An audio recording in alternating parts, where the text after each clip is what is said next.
Hey everybody, Strangers103 here today with yet another replay cast. We are looking at Von Rune playing the Tier 10 Pan-Asian Destroyer Yue Yang, and we're running the smoke consumable, so yeah, no radar, no like super troll ability to insert a gun and well, spot someone, but of course we don't have to get a smoke screen, but playing with a Fletcher does mean that we could potentially have gone with the radar to have some fun there. And also, pink div mate, so leave the division, ram into him, block him a little bit, you know, reset his pink status, right? But jokes aside, let me just take camera. Looks like we have MDiv2, so it's probably a new server game. Looking at the matchmaking list, Kerfus, one of them being our division mate. They get Kerfus Yamato, not too bad. Iowa, Missouri, so equal radar there. And another tier 9 battleship is the most better than the Kerfus. Kerfus? Frida Lol de Grosso even. Jesus Christ, that's spam. But Hindenburg, Zhao, so it's really hard to say who's got the better one there for random battles. I mean, if the Zhao is played incredibly well, then the Sendro is obviously going to be a lot more dangerous to us, because this guy showing up at 10-kilometer range going on our health.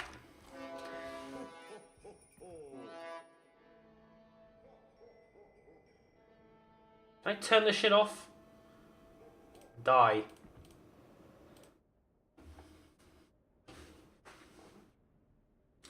There we go. Regardless, getting into battle, now we're heading towards a Bravo cap, and we obviously going to be locked because the opponent team got there first. Decided not to use our engine boost to get there earlier. We do have the premium consumables. We don't actually have superintendent though, so I mean it's not that bad of a thing because having 5 smoke screen is it's a lot. Anyways, let me just get rid of that. We decided we're going to open fire on this now. Not really too bad of a thing because we're not actually spotted. We do actually have AFT on our, no we don't, 11.9, what?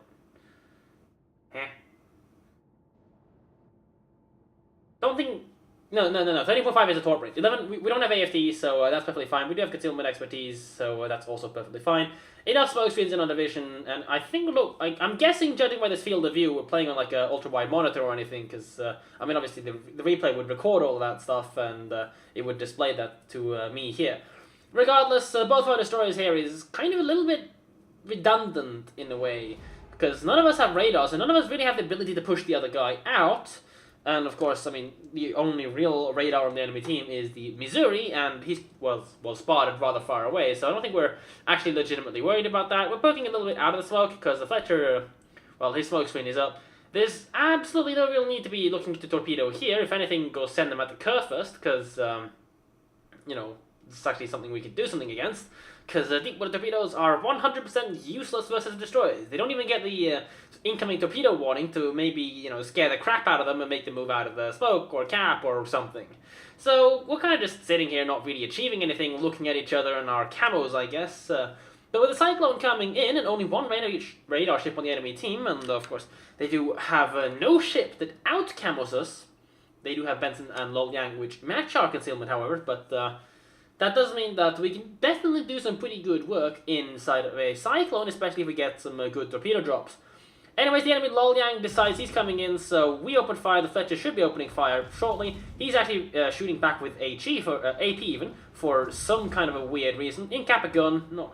I mean, incapping a gun is a removal of the Yue Yang's firepower, and with the enemy Yue Yang you know, engaging the Fletcher, and the Fletcher in our division being generally closer to stuff than us, we're probably not going to find ourselves being engaged, so it's not too bad. But we're now aiming a little bit too far back, so the damage saturation does slightly hit in. But our Fletcher, not having the smoke screen, however, is probably going to find himself going down. I would just hold fire, no point in shooting at all.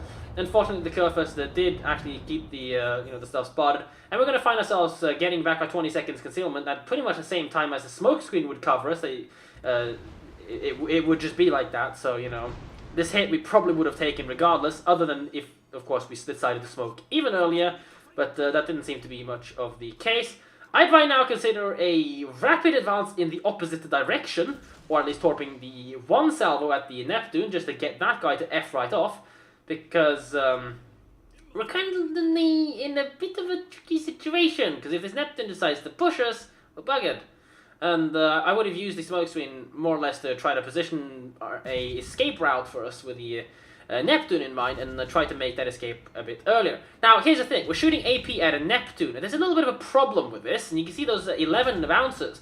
At this kind of a range, we're not actually going to be able to reliably citadel the Neptune, even only through the 4 inches of belt, unless he actually closes to about a 4.5 kilometer range-ish, and now we're actually getting some of these juicy citadels, but there probably is some fish coming in our general direction. We do actually pick up a hit against the Gloss of Kerfus while flying up, so if we do decide to launch more, that could potentially be useful. And there you go, Neptune Hydro, he's going to smoke up, so we've pretty much overstayed our welcome right here. No, I take that statement back. It's the Kerfus Hydro.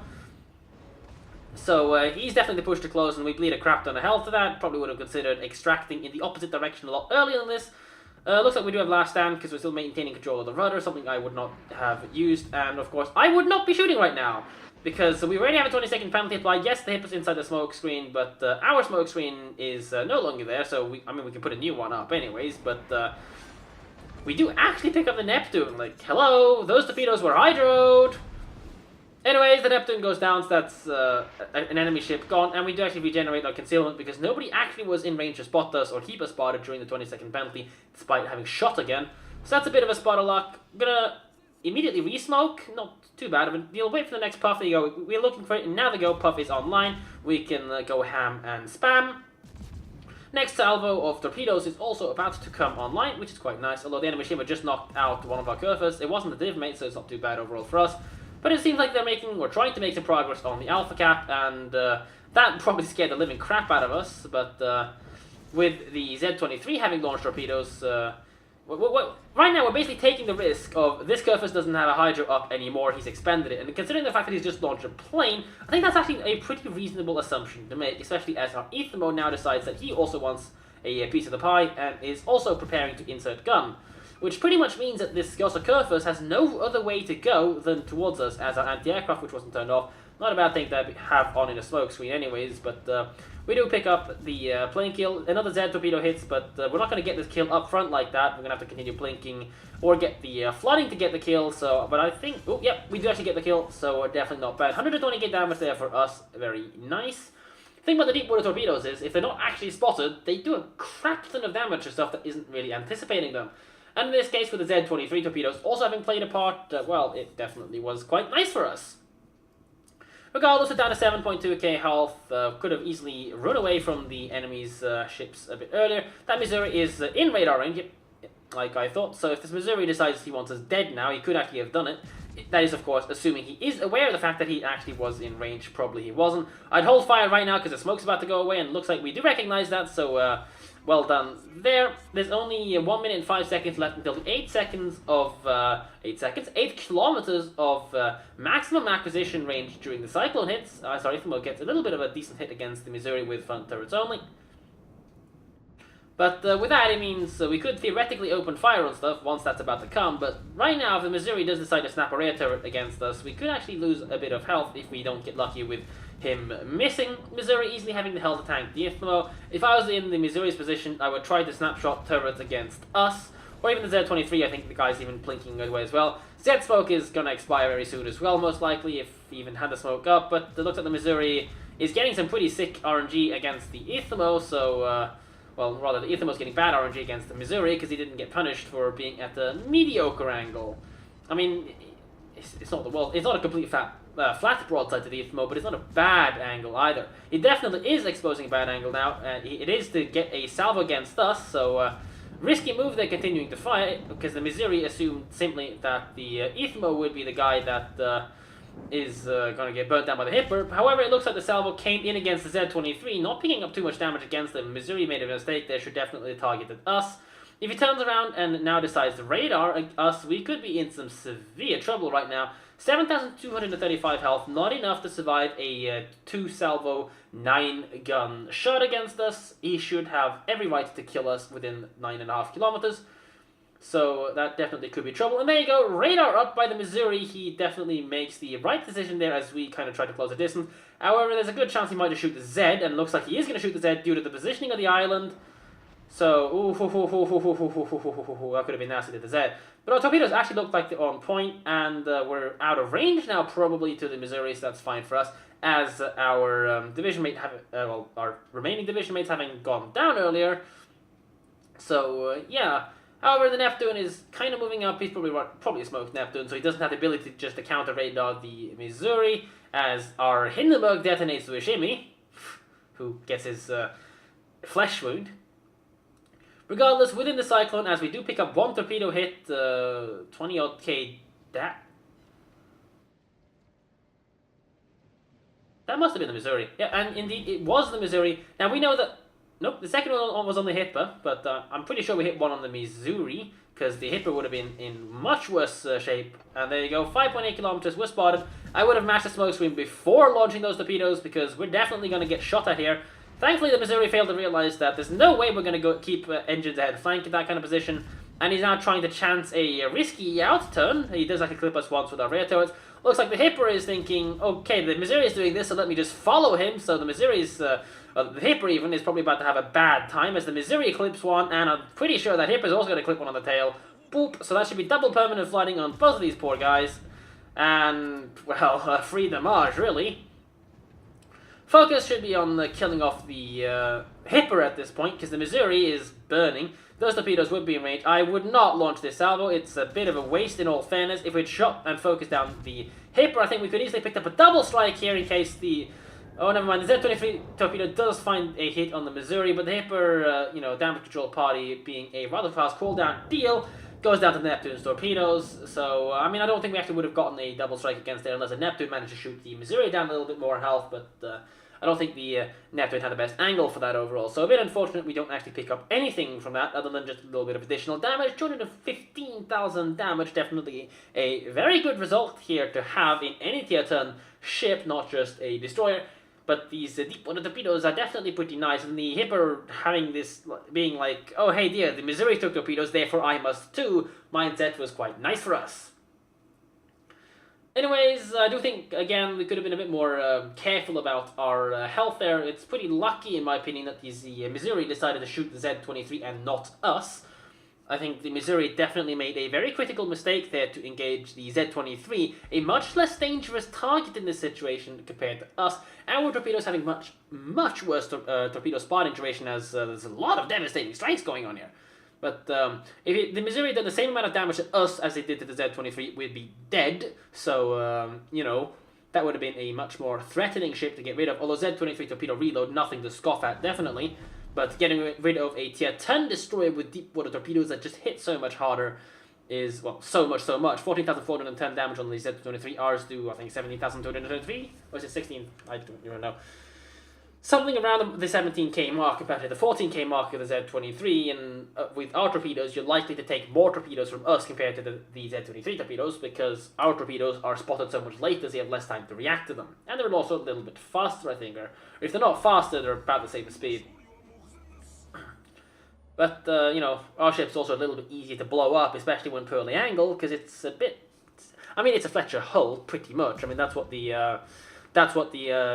L&M Summer class was, basically just Fletcher hulls with big firepower improvement in terms of 4 barrels able to face forwards, and 6 overall compared to the Fletcher, which is 5 barrels total, only 2 facing forwards.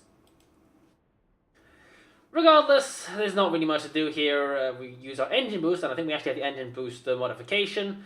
So, yeah, apparently was showing broadside to the Yamato, which isn't too bad of a thing, because then you won't get frontally lulpen, and the Yamato might just overpen you, right?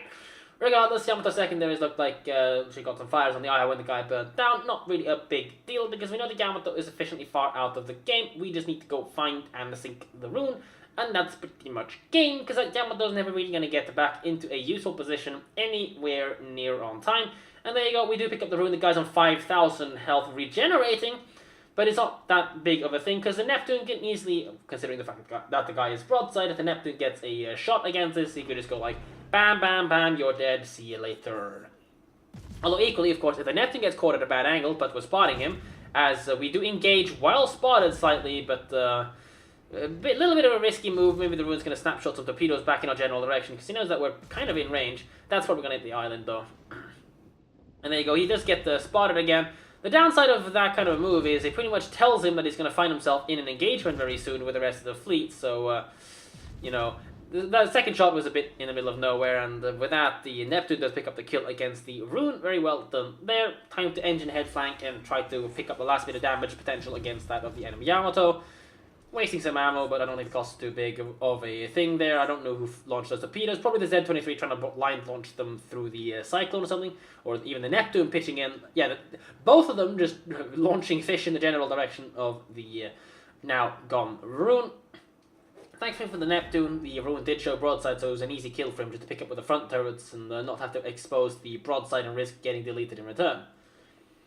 Anyways, almost up to 220k damage, trying to chase down the last Yamato.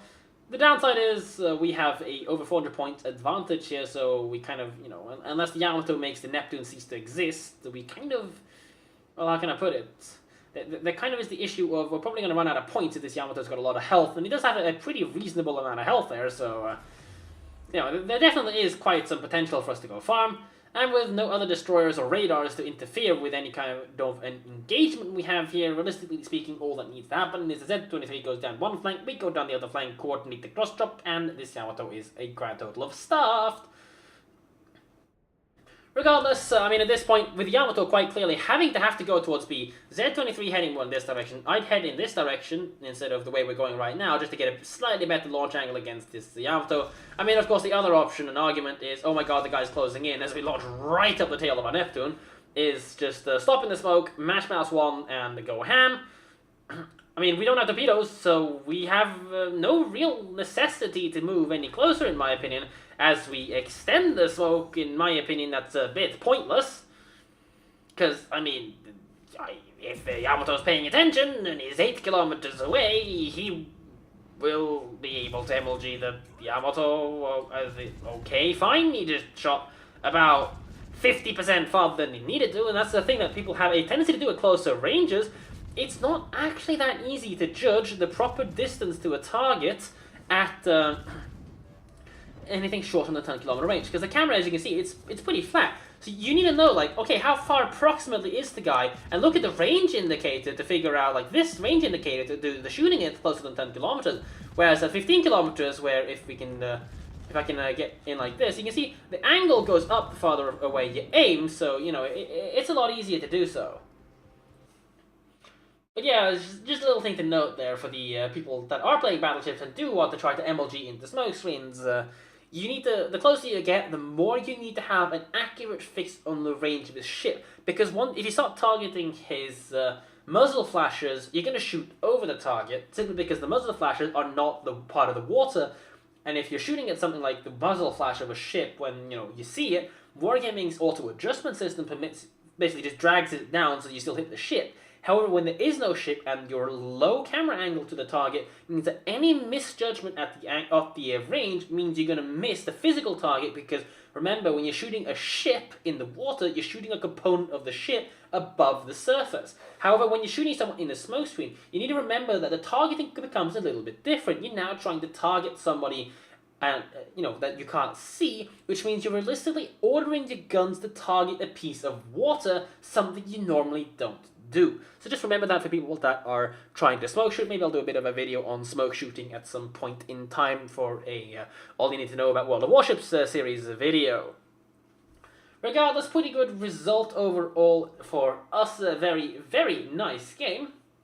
I mean, the Yue Yang and the Pan-Asian Destroyer definitely seem like a very strong anti-battleship and anti-cruiser destroyer line for random battles play. I mean, I probably would play them with radar for the hell of it, but I guess in a way I'm kind of silly. I play my Royal Navy light cruisers with radar as well. So, yeah. But anyways, again, destroyer health management. I mean, we eliminated the enemy destroyers, so it wasn't really that important of a thing. And I guess losing a bit of extra health there, you know, does mean faster torpedo reload with adrenaline rush, assuming you have that. I didn't actually pay attention, but it is something we should be, you know, be aware about, and especially with the Missouri over there, the Missouri did kind of make the mistake of shooting at the Z23 over focusing us. I think the focusing Yue Yang definitely is the more important thing to do there, just because it's a better ship overall compared to that of the Z23. Because without any destroyers on your team, who cares about the potential for radar or hydro? I mean, the Z23 definitely has the hydro compared to us, where we could potentially have the radar, but there's no guarantees. So I don't know. But other than that, very, very good result overall. Hope you guys enjoyed the replay cast, and I'm actually going to be live streaming right now if you're still watching.